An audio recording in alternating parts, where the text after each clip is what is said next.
I predict that the Pokemon type chart is done. Finalized. We will not be getting any new types, nor will we be getting any changes to inherent type effectiveness. Just by going off the type chart, some types are clearly better than others, but the type chart isn't the whole picture. There's also moves, abilities, field conditions, and passive effects that affect those types, which are very much changing and being updated every generation. When theorizing how a certain Pokemon type could be better or worse, I think that looking at these is the most realistic approach to take, which is what I did in my How to Buff Every Type in Pokemon video, which I recommend you check out. Since I got a lot of suggestions on what could be done differently though, and since my own opinions have changed, I think revisiting this concept could be cool. I've decided that this time around, I will also be making some nerfs to certain types, with the intention being to help balance every type in the game, making buffs where appropriate, but also nerfs where appropriate. I will still be enforcing the main two rules of 1. No direct changes to the type chart, with indirect changes like unique individual moves or abilities being allowed, and 2. No undoing previous nerfs, kinda. This time, I will allow undoing nerfs to move distribution, just no undoing nerfs to move base power, accuracy, or inherent properties of a move. Let's once again start off with the Bug type, and I have a few ideas here. Bug has the worst offensive properties of any type in the game. It also has no field condition associated with it, no status condition, and no passive secondary effects. The best thing that Bug has is probably the move U-turn, the overall most consistent pivoting move in the game, but this move is given to way more non-Bug types than Bug types. So, we need to make this move way less distributed to non-Bug types to make Bug types more unique, just like they did with Toxic and the Poison type. Let's start with Incineroar, Urshifu, and Ogerpon having U-turn removed from their Learn set, as well as any other Pokemon you would suggest. Let's also create a new terrain called Dusty Terrain. This would increase the power of Bug-type moves by 30% and half the power of Fire-type moves, a reference to the Bug-type status move Powder that has a similar interaction. Obviously, make it a well-distributed status move and make Dusty Surge an ability that sets Dusty Terrain and give it to Venomoth and Dustox. These buffs should hopefully give the Bug-type a more unique identity with the different things they can now bring to a team. For Rock, their lack of accuracy on most physical moves definitely holds them back, and they face a similar issue to the Ice type where most Rock Mons are built to be defensive despite the type's inherent properties being more offensive. An 80 base power, 100% accurate, no drawback, no secondary effect physical move is what I suggested in the last video, but let's make another buff that works with existing mechanics. Rock types have a weather with Sandstorm, which is neat, and this gives us something to work with, unlike Bug where I had to create a new field condition. Sandstorm currently gives Rock types a 50% special defense boost and chips non-Rock, Steel, and Ground types by 1/16 of their max HP every turn. It does not, however, have any unique interactions with any Rock type attacking moves, so here's what I propose. Give Rock Slide perfect accuracy during a Sandstorm if the user is Rock type, and lower its flinch chance from 30% to 20%. This will allow for more consistent rock damage for rock types, not non-rock type Rock Slide abusers like Landorus. Lowering the flinch chance to 20% makes it a lot less toxic of a move to spam, and I feel like this should have just been done anyway, since 30% as a spread move is a little too high. For Ice, you saw this coming, replace Freeze with Frostbite. I understand that this idea is about as creative as suggesting a Mega Meganium being Grass Fairy type with Triage, but it's just so obvious and would fix so many issues. Here is how I would specifically like to see it work though. Once inflicted with Frostbite, the Pokemon's special attack is halved, it loses 1/16 HP every turn, and has a 20% chance of defrosting every turn, with the property that the Pokemon cannot defrost in snow and cannot be inflicted with Frostbite in sun. I feel that this is better than just making it last forever, since it incentivizes and gives another use for snow. In snow, Ice types will have their physical defense boosted, so combined with an opponent's Frostbite that lowers their special attack, they'll essentially have boosts to both of their defensive stats, something that many Ice types could very much use. Let's also make a Frostbite inflicting status move, Flash Chill, with 85% accuracy, and make it about as widespread as Will-O-Wisp is to Fire types. All freezing secondary effects will change to Frostbite, and let's add a 10% Frostbite chance to Ice Spinner. For Psychic, Psychic Scrappy would be way too powerful on anything that gets Expanding Force, so its distribution would really have to be limited for it to be balanced. I would add that Psychic Fang should be slightly more widespread, as it is overall the best physical Psychic move. Start by giving it to Wyrdeer, Galarian Slowbro, and Jirachi. I also still stand by making Psychic types being immune to Confusion, and I have some other small passive secondary effect ideas that I'd be interested to hear what you think. One being that they could be immune to Redirection, essentially giving them a passive Stalwart. Another being that they could be immune to the blocking effect of Heal Block and Psychic Noise. Another being that they could be immune to the item swapping effect of Trick and Switcheroo. Like Bug, Psychic has no defensive passive secondary effects as is, and I feel like it is definitely the type with the most potential in that regard. Out of the 4 ideas, let me know which one you like best. For Poison, I originally suggested making Corrosion more widespread in an attempt to buff the Poison status condition, but the issue with that is that it doesn't change anything about the inherent effects of Poison. I still feel that overall, regular Poison is the weakest of the 6 non-volatile status conditions, as it doesn't restrict your ability to move unlike Sleep, Paralysis, and Freeze, and doesn't lower a stat unlike Paralysis and Burn. We've already changed Freeze to Frostbite, which weakens special attack, so let's add the additional property to the regular Poison, not bad Poison status condition of lowering defense by a 2/3 modifier, the equivalent to a -1 defense drop. This could make sense thematically, with the explanation being that the poison weakens your immune system and makes you more susceptible to attacks. Now, I was debating between defense and special defense, but I chose defense as this would be a buff to physical attackers, something that I stand by that they need since they already get screwed over way more than special attackers.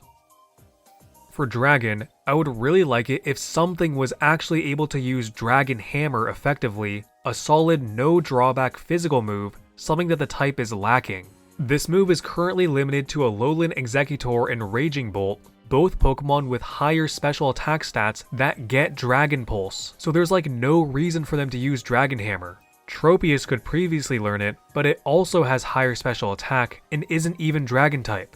The only issue with making it more widespread is that it is moderately anatomy based, since all 3 of these mons clearly have long necks, which is kind of a theme of the move. But I feel like Salamence, Tyrantrum, Haxorus, and Kommo-o have long enough necks for it to make sense for them to get this move. Dragon Hammer would be a great option on them, being a strictly better Dragon Claw, but it would be by no means broken. For Normal, bring back Return, but limit its distribution to normal types. Normal not hitting any type for super effective will always be something that limits it offensively, since it will only ever be able to deal, at most, neutral damage. To make up for this, it's only fair that normal types, at least physical attacking normal types, get access to a strong normal move with a max of 102 base power with no secondary effects or drawbacks. I think what really made this move overpowered before, and one of the reasons that it was dexited, was the fact that it was a universal move. In Mega Evolutions like Salamence and Pinsir were able to abuse the heck out of it with their abilities that change normal moves into stab moves. So, let's not give them this and limit it to normal type Pokemon. For fighting, I don't understand why Close Combat was made more accessible and Superpower was made less accessible. Going by the metric I used in my distribution nerfs and buffs para videos, Close Combat is distributed to 15% of the decks in Gen 9, while Superpower is only at 5.4% since it is no longer a TM, unlike Close Combat which is now a TM. Close Combat should be the one that most fighting types get as their main attacking move, and Superpower should be the one that most non-fighting types get as their main fighting type coverage move. It really takes away from the uniqueness of fighting types if everyone gets Close Combat, so I would take out Close Combat as a TM and bring back Superpower as a TM, with the intention of it being the main move that non-fighting types can learn if they want coverage, with Close Combat being the move that fighting types learn via level up or breeding. For Electric, they definitely need better physical moves, but I think buffing Wild Charge might not be the best route to take. I understand the argument against making signature moves like Volt Tackle, Plasma Fist, or Bolt Strike more widespread, but Zing Zap really should not be a signature move to Pincurchin.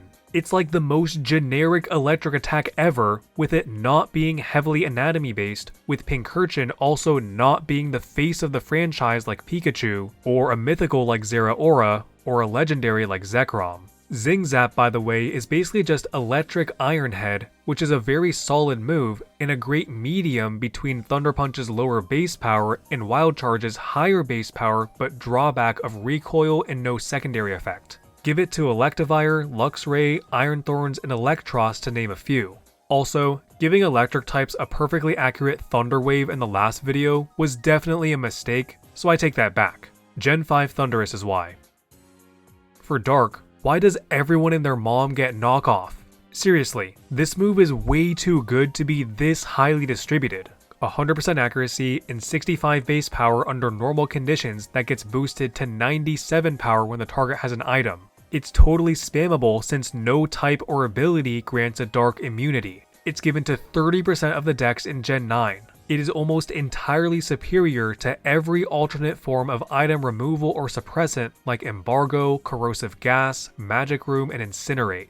I would personally like to see it get the Scald nerf treatment, but I do understand that it's probably not as unhealthy for the game as Scald was. Let's start by taking it away from most non-dark types like Gliscor, Great Tusk, and Tinkaton to make the dark type feel more unique in using this move. We can't really lower the base power since that would just make it stronger for Technician Mons, but what we can do is lower the power boost to 30% instead of 50% when knocking off an item, so dark types get both a buff and a nerf at the same time. I will forever be a knockoff hater, so I'd really like to see this move get gutted somehow, which I felt would be best with a distribution nerf and a slight power nerf.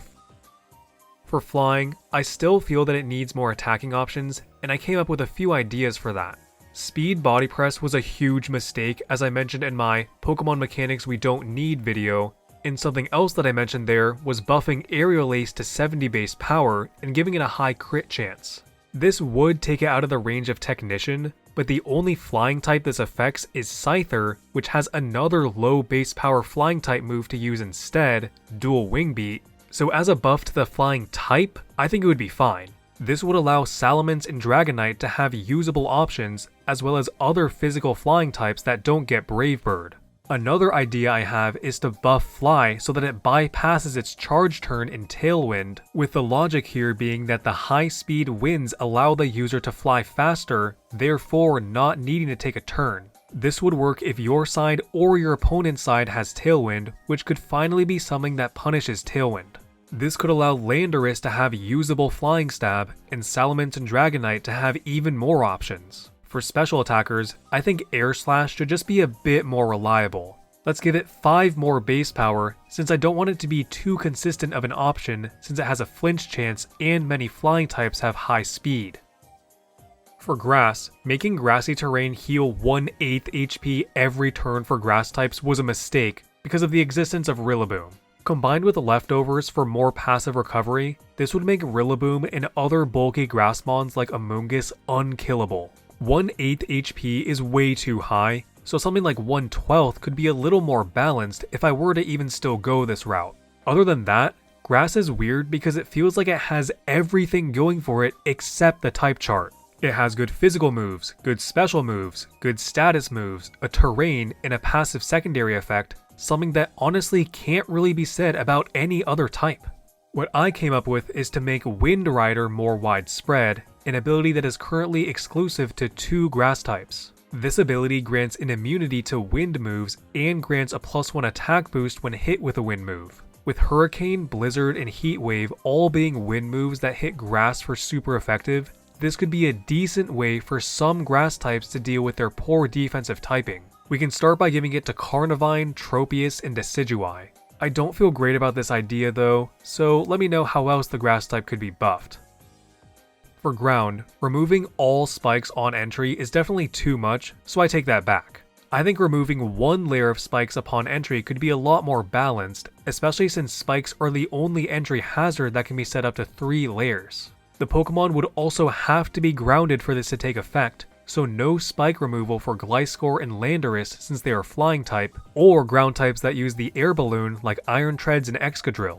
Something separate about the ground type that has always bothered me though is how Earthquake's power is halved in grassy terrain, but Earth Power's isn't. So, nerf ground by making Earth Power also have its power halved in grassy terrain to level out the playing field between physical and special attacking ground types. For Ghost, they're already getting buffed with Knockoff getting nerfed, and my suggestion in the last video of buffing Shadow Claw, so let's nerf them back by making Scrappy more widespread. Ghost having 2 immunities is really powerful, not just because of the immunity to high power moves like Ursaluna's Facade, or really any physical attacking fighting type's close combat, but also because of the utility that many normal and fighting type moves provide. Rapid Spin, Fake Out, Endeavor, Final Gambit, Feint, and Seismic Toss are all not super traditional attacks either because they don't have a base power or they have a low base power and are used more for their secondary effect. The fact that Ghosts can just completely ignore this is very powerful, and I feel that there should be some kind of limited counterplay. Let's start with giving Scrappy to Staraptor, Cyclizar, and Ambipom to allow for some counterplay for Ghost types being immune to these non-traditional normal and fighting type attacking moves. They all get Endeavor, with Staraptor also getting Final Gambit, Cyclizar getting Rapid Spin, and Ambipom getting Fake Out. I feel that this is better than just a blanket change of making these moves able to hit Ghost types or something like that, since that would be way too much and would take away from the uniqueness of Ghost types instead of just adding a small mechanic of counterplay.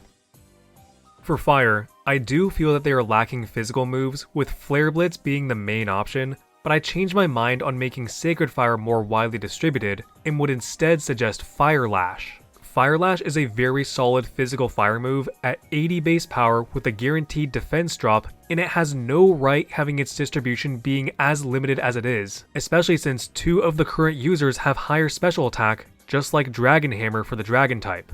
Give it to Flareon, Scovillain, and Arcanine just to name a few. Now that we've replaced Freeze with Frostbite, I don't think that Fire should be immune to Frostbite, since 2 status condition immunities as a passive effect to a type is a bit too much, but they should have an increased chance to defrost, let's say 40% instead of 20%. Keep the effect of getting hit with a fire move defrosting a frostbitten Mon, and since they are already getting nerfed with Dusty Terrain halving their damage, I think this is fine. For Water, I still stand by buffing Water Pulse, but I'm also going to nerf them this time around. This nerf is just as much an Ice-type buff, which is to make Freeze Dry more widespread, the unique Ice-type move that hits water for super effective. Give it to Frostmoth, Abalmasnow, Frostlass, and Jinx. Another idea I had would be to change water's interaction with grassy terrain, kind of acting as an extension to the fact that water is weak to grass, and I feel that this could be done in one of 3 ways. Reduce water's damage on grassy terrain, make water not have their HP healed, or even worse, have them lose HP on grassy terrain. I think not having their HP healed is probably the most balanced option that doesn't actively hinder them, it just doesn't benefit them. Water already has harsh sunlight that weakens them, so probably no need for grassy terrain to weaken them too. For Fairy, Moonblast is a little too good. In the same generation that they nerfed Thunderbolt, Flamethrower, and Ice Beam from 95 to 90 base power, they introduced Moonblast at 95 base power with a 30% chance for its secondary effect to occur instead of just 10%. Granted, a special attack drop is less potent than a status condition being inflicted, but I think you get my point.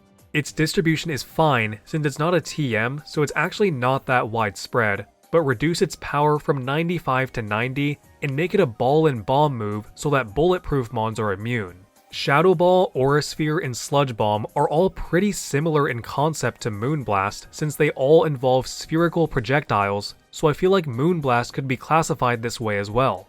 Let's also give some more options to physical fairy types, but not with Play Rough or Spirit Break, but with Magical Torque, the unusable signature move of one of the Starmobile Revivrooms. 100 base power is definitely too high, so make it 80 so that it's not just a better version of Play Rough, and it can keep its 30% chance of confusing the target. This move also doesn't have a description, so here's what I came up with, taking inspiration from Ice Spinner. The user spins in a surge of magical energy and slams into the target. This may also confuse the target. Give it to Granbull, Mimikyu, and Tinkaton to name a few. For Steel, it's really hard to nerf them without changing the type chart. I still do want to explore how they could be better offensively, which was the route I took in the last video. I kinda forgot that Iron Tail exists, which is already a less consistent high payoff physical steel move, so probably no need for a steel Power Whip clone. However, the issue with Iron Tail is that it's one of those moves that's anatomy based, since you need a tail to be able to learn this move. It also had a huge distribution nerf since it's no longer a teachable move in Gen 9, going from 35.7% in Gen 8 to 2.9% in Gen 9. So, maybe buffing Iron Tail isn't the best way to go about this. What I think would be good instead is to rework Steel Roller. First, bring it back as a TM so that it's not just limited to Iron Treads, and make it a 65 base power move under normal conditions with the property that it doubles in base power on terrain while removing the terrain. This means that it could function like it does normally, but is actually usable outside of terrain. In its current state, it fails completely if there is no terrain to remove. This was something I mentioned in a recent short, which I've learned is apparently how it works in some ROM hacks, and it's really how it should have worked in the first place. And that's balancing every type in the game without touching the type chart. Huge thanks to everyone who left suggestions in the comments of the last video, since I used a lot of those suggestions here. I will not be making a part 3, but I would still be interested to hear what you think of the balancing changes I made this time around and what you would suggest instead. Anyway, if you want to support me and my channel, just leave a nice comment, since I do read all comments. You can also become a member for 99 cents USD to get a badge next to your name and early video access like all of these lovely people. If you want bonus content, check out my second channel, Extra Bell, where I post videos I've scrapped for this channel, as well as more casual unscripted videos. Likes are also one of the ways that YouTube determines if a video should be passed around to more people, so if you feel that this video deserves to be, I would appreciate it. Thanks for watching.